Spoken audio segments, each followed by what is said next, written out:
चलिए आज हम देख रहे हैं क्लास 10 के चैप्टर नंबर थर्ड। अब चैप्टर नंबर थर्ड क्या है? Pair of linear equation in two variable. ठीक है, नाम क्या दे रखा है? Pair of linear equation in two variable. जैसे ही हमने नाम देखा तो आपको यहाँ पे क्या दिख रहा है? एक तो लीनियर इक्वेशन आ रहा है, ठीक है, यहाँ पे शो कर रखा है लीनियर इक्वेशन, और एक हमें शो क्या कर रखा है? Two variable. ठीक है, दो चीज है, एक तो है लीनियर इक्वेशन और एक क्या है यहाँ पे? Two variable. ठीक है, तो सबसे पहले जब भी हम चैप्टर स्टार्ट करते हैं तो हमें क्या पता होना चाहिए?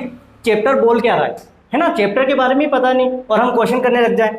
अब देखो, लीनियर इक्वेशन मतलब ये जितने भी क्वेश्चन आपको दे रखे हैं किस फॉर्म में है? एक इक्वेशन फॉर्म में। मतलब एक्स वाली चीज भी आएगी, वाई वाली भी आएगी, और विदाउट मतलब एक्स वाई के अलावा वाली भी चीज आएगी, है ना? तो ये होती है इक्वेशन। और यहाँ पे बोला है टू वेरिएबल। वेरिएबल का मतलब ये होता है, मैं फिर बता देता हूँ, ध्यान देना। वेरिएबल का मतलब क्या होता है? ए टू जेड, ए से लेके जेड तक कोई भी लेटर आ जाए वो क्या कहलाएंगे? वेरिएबल कहलाएंगे। आई बस समझ में? कुछ भी आ जाए। वैसे मोस्टली मैथ्स में क्या होता है? एक्स आ सकता है, वाई आ सकता है, जेड आ सकता है, ठीक है, एबीसी भी कभी कभी हो सकते हैं, लेकिन जनरली क्या रहेगा? X Y Z. देख लो आप, आ रही बात समझ में? तो वेरिएबल का मतलब क्या होता है? कोई भी अल्फाबेट आ जाए इंग्लिश के, वो है हमारे लिए वेरिएबल। और यहाँ पे क्या है? Two variable. मतलब अगर एक्स की बात हो रही है तो एक्स के साथ में वाई भी आपको दिख जाएगा, है ना? तो आपको यहाँ पे दिख रहा है एक्स है, वाई है। क्या थर्ड वेरिएबल कहीं नजर आ रहा है? नहीं आ रहा है। एक्स और वाई, ये तो वन वेरिएबल और ये टू वेरिएबल। देख लो एक्स और वाई, देख लो एक्स और वाई, ठीक है, जरूरी नहीं एक्स वाई, हो सकता है वाई जेड। कुल मिला के दो वेरिएबल की बात होगी तो अपना चैप्टर ये है, ठीक है। अब यहाँ पे आप देख लो, इसमें टेबल 3.1 में क्या दे रखा है आपको? एक इक्वेशन दे रखी है, उसके बिहाफ पे अपन को क्या करने? क्वेश्चन सोल्व करने कि ग्राफ कैसा रिप्रेजेंट होगा, क्या होगा, है ना? तो हमें ये चेक करना है। अब आप देखना, फर्स्ट क्या दे रखा है question? Pair of line. Equation बता रखी है x minus two Y is equal to zero. Second क्या है? 3x plus 4y minus 20 is equal to zero. फिर आगे है a1 divided by a2, next है b1 अपॉन b2, नेक्स्ट है c1 अपॉन c2।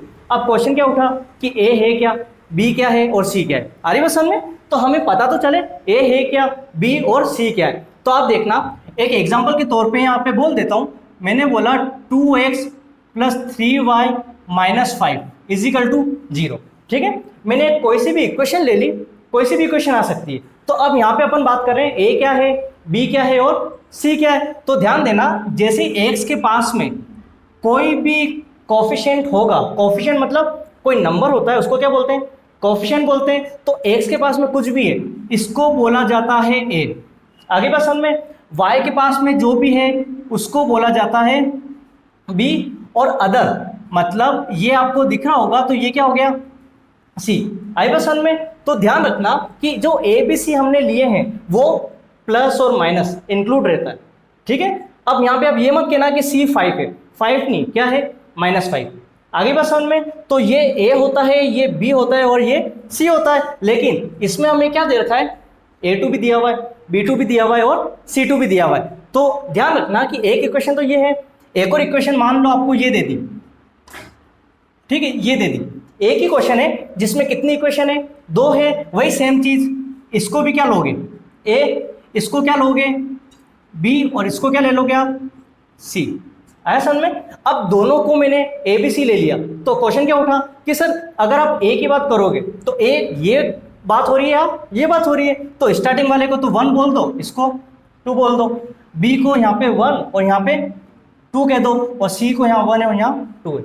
आया समझ में? तो ये a1 और a2 हम फाइंड कर सकते हैं। क्लियर है यहाँ तक? तो अब जैसे ही हमने फाइंड किया, वो तो एक मैंने एग्जांपल दे दिया। अब बुक में जो क्वेश्चन दे रखे हैं ना वो देख रहे हैं, x minus 2y is equal to zero. तो मैंने क्या बोला था? x के पास में जो होता है कोफिशिएंट वो क्या रहेगा? a रहेगा। तो x के पास में आपको दिख रहा होगा कुछ नहीं है। जब कुछ नहीं होता है तो 1 होता है। कितना होता है? 1। तो a1 कितना आ गया? 1 आ गया। अब देख लो x के पास में कितना है? 3 है। तो a2 कितना आ गया? 3, और अपॉन में चाहिए, है ना? अपॉन में तो डिवाइडेड बाय क्या आ गया? 3। यहाँ तक क्लियर है? अब आप आगे बढ़ो, b1 और b2। तो b1 आपको दिख रहा है यहाँ पे -2, ठीक है। तो b1 कितना आ गया? -2। उसके बाद में यहाँ पे आपको कुछ चीज नजर आ रही है? 4। तो 4 क्या हो गया? b2 हो गया। अगर कैंसिल हो रहा है तो कैंसिल करो, नहीं हो रहा है तो मत करो। ये कैंसिल हो रहा है ना? टू के टेबल में 4 भी आता है, तो 2 1 जा 2 और 2 2 जा 4, तो हमारा इसका आंसर कितना आ गया, माइनस का 1/2 आया समझ में। एक तो a1/a2 हमारे पास ये आ गया और एक b1/b2 हमारे पास ये आ गया। क्लियर है आपके। अब आप देखो क्या दोनों सेम है क्या, नहीं है। जब दोनों सेम नहीं है तो सी पे हमें नहीं जाना, अगर दोनों सेम हो जाते तो हम सी पे बढ़ जाते।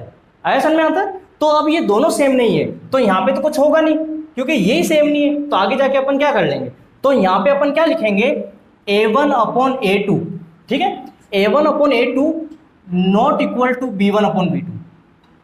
आगे बस समझ में क्या बोला मैंने कि ये दोनों बराबर नहीं है, तो क्या लिखा, a1/a2, और बराबर होते तो इक्वल का साइन आता, लेकिन इक्वल को मैंने कट कर दिया, मतलब नॉट इक्वल है, तो a1/a2 नॉट इक्वल है b1/b2। तो ध्यान रखना कि जब भी आप ग्राफ बनाएंगे तो ग्राफ में अगर ये कंडीशन आ जाए, है ना, ग्राफ को सोल्व करने से पहले इसको सोल्व करें, ये कंडीशन आ जाए तो आप क्या बोलोगे कि जब भी ऐसी कंडीशन आ जाती है ना, तो उसके सॉल्यूशन क्या होते हैं वो मैं आपको बताता हूँ। एक तो है एलजेब्रिक इंटरप्रिटेशन क्या होता है, और एक क्या होता है ग्राफिकल रिप्रेजेंटेशन कैसा होता है, ठीक है। तो अब ध्यान रखना जब भी ये केस आ गया तो ग्राफ कैसा बनेगा, अपन लिख देते हैं इंटरसेक्टिंग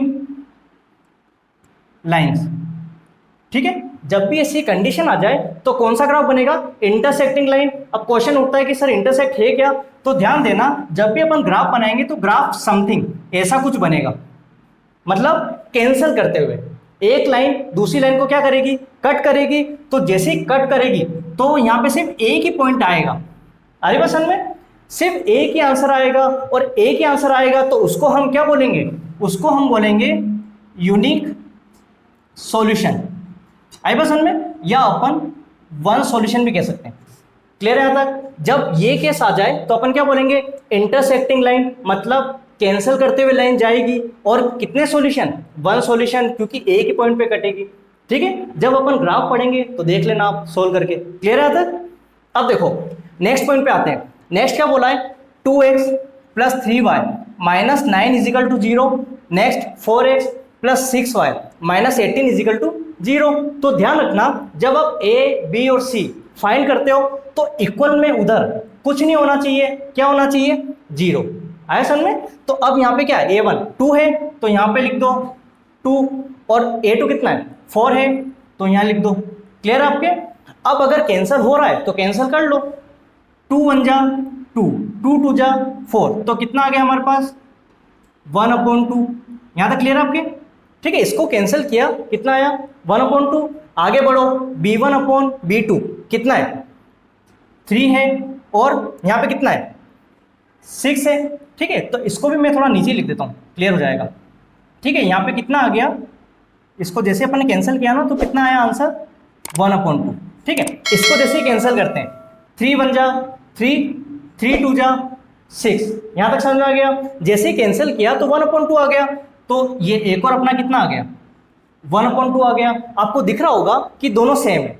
मैंने क्या बोला कि जब दोनों सेम हो जाए तो अपन आगे बढ़ जाते हैं। तो जैसे ही मैं C1 C2 पे बढ़ा तो यहाँ पे कितना है, -9 और -18, सॉल्व कर लो, -9 और माइनस का 18। तो ध्यान रखना मैथ्स में कंसेप्ट क्या होता है, जब ऊपर और नीचे माइनस, मतलब न्यूमरेटर और डिनोमिनेटर में माइनस होता है तो माइनस से माइनस क्या हो जाएगा, कैंसिल हो जाएगा। और 9 और 18 टेबल में आते ही है, 9 1 जा 9, 9 2 जा 18, तो कितना आ गया, 1/2। आगे बस समझ में। तो आपको यहाँ क्या दिख रहा है, a1/a2 इक्वल किसके, b1/b2, और इक्वल किसके, c1/c2। तो यहाँ पे क्या लिख देंगे, a1/a2 equal b1/b2 equal c1/c2। यहाँ तक क्लियर है। जब ऐसा केस आ जाए तो उसको बोलते हैं कोइंसिडेंट लाइन। आई बस समझ में। जब तीनों एक दूसरे के इक्वल होते हैं तो क्या नाम देंगे हम उसे, कोइंसिडेंट लाइन। अब कोइंसिडेंट होता क्या है, ग्राफ कैसा बनेगा, एक ही लाइन बनेगी, ठीक है। जरूरी नहीं ऐसी लाइन बने, हो सकता है हॉरिजॉन्टल, वर्टिकल, ठीक है, कैसी भी हो सकती है, डायगोनल शेप में, है ना। तो एक ही लाइन बनेगी, उसको क्या बोलेंगे, कोइंसिडेंट लाइन। यहाँ तक क्लियर है। जब एक ही लाइन बन रही है तो ध्यान देना इसी लाइन पे बहुत सारे पॉइंट होंगे, ठीक है। जब अपन ग्राफ पढ़ेंगे ना तो आपको पता चल जाएगा, एक ही लाइन पे बहुत सारे पॉइंट होंगे तो अपन क्या बोलेंगे, इन्फिनेटली मेनी सॉल्यूशन। आई बात समझ में? ठीक है, इन्फिनेटली मेनी सॉल्यूशन मतलब बहुत सारे पॉइंट इसमें आ जाएंगे, तो मेनी सॉल्यूशन, कोई लिमिट ही नहीं है, इतने सॉल्यूशन इसके आ जाएंगे। क्लियर यहाँ तक? अब 2 पॉइंट हमारे क्लियर हो गए। नेक्स्ट देखो, x plus 2y minus 4 is equal to 0, 2x plus 4y minus 12 is equal to 0। यहाँ पे देख लो x के पास में कुछ नहीं, कितना 1, तो a1 कितना आ गया 1 आ गया, और a2 कितना आ गया 2 आ गया, कैंसिल हो ही नहीं सकता। ठीक है, तो यहाँ पे आप क्या करो, स्टॉप हो जाओ। फिर b1 अपॉन b2 कितना 2 divided by 4, 2 divided by 4 cancel करो, 2 1 जा 2, 2 2 जा 4, कितना आ गया 1 अपॉन 2। यहाँ तक क्लियर है आपके? दोनों सेम है। मैंने क्या बोला कि जब दोनों सेम हो आगे बढ़ जाओ, तो आगे क्या है -4 और माइनस का 12। ठीक है, माइनस से माइनस क्या हो गए कैंसिल। अब 4 और 12 कैंसिल हो सकता है क्या? हो तो सकता है, देख लो 2 2 जा 4, या फिर किससे 4 से कर दो, 4 1 जा 4, 4 3 जा 12, कितना आ गया 1 अपॉन 3। अब आपको दिख रहा होगा कि दो तो सेम आ गए, बट थर्ड वाला जो है ना वो सेम नहीं है। सेम है क्या? नहीं है, तो इसको अपन क्या लिखेंगे, a1 upon a2 equal to b1 upon b2 और not equal to c1 upon c2। यहाँ तक समझ में आ गया? ठीक है, अब ये केस आ जाए तो उसको बोलते हैं पैरेलल लाइंस। क्लियर है? ठीक है, इसको क्या बोलेंगे, पैरेलल लाइन। मतलब जब भी ये केस आ जाए तो ग्राफ कैसा बनेगा, समथिंग ऐसा कुछ बनेगा। पैरेलल का मतलब ये होता है कि दो लाइन ऐसे जाएगी जो कभी नहीं मिल सकती, जो कभी नहीं मिले उसे बोलते हैं पैरेलल लाइन। आई बात समझ में? तो ये कभी नहीं मैच कर सकती, जब ये मिलेंगे ही नहीं तो सॉल्यूशन हो ही नहीं सकता, मिलती तो सॉल्यूशन होता, जब नहीं मिल सकती ना तो इसको अपन बोलेंगे नो सॉल्यूशन। आई बात समझ में? ठीक है, तो पैरेलल लाइन जब होगी तो अपना आंसर क्या आएगा, no solution. First part, second part और थर्ड, इसको थोड़ा सेपरेट कर देते हैं। आगे समझ में आपके? ठीक है, ये तो हो गया अपना फर्स्ट पार्ट। सेकंड पार्ट में क्या था, ये था इसका आंसर, है ना, और थर्ड पार्ट में ये रहा। क्लियर आप सभी के?